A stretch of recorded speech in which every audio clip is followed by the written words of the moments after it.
حضرت ابو مسعود انصاری کہتے ہیں، ایک دفعہ میری ایک لونڈی بکریاں چرا رہی تھی کہ کچھ دیر وہ بے پرواہ ہو گئی۔ اس کی بے پرواہی سے بھیڑیا آیا اور ایک بکری لے گیا۔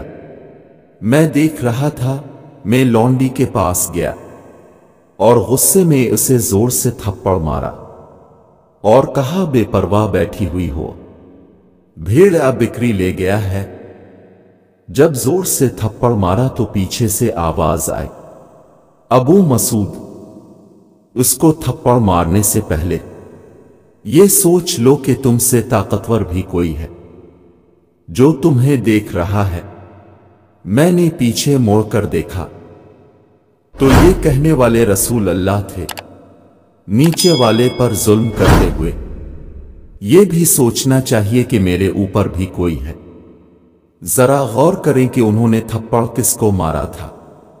نوکرانی کو اور بے قصور بھی نہیں مارا، بلکہ غلطی کرنے پر مارا تھا۔ پھر بھی حضور ناراض ہوئے کہ کیوں مارا ہے؟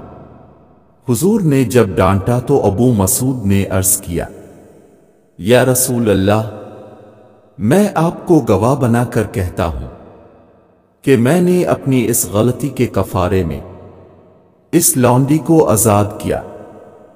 حضرت نے فرمایا، اگر تم اس کو آزاد نہ کرتے تو آگ تمہیں اپنی لپیٹ میں لے لیتی۔ اس تھپڑ کا صلہ یہی تھا کہ تم اسے آزاد کر دو۔ ایک تھپڑ جو کہ جرم کرنے پر مارا، اس پر یہ وعید فرمائی۔ ہمارے ہاں ماتحتوں کے ساتھ نامعلوم کیا ہوتا ہے۔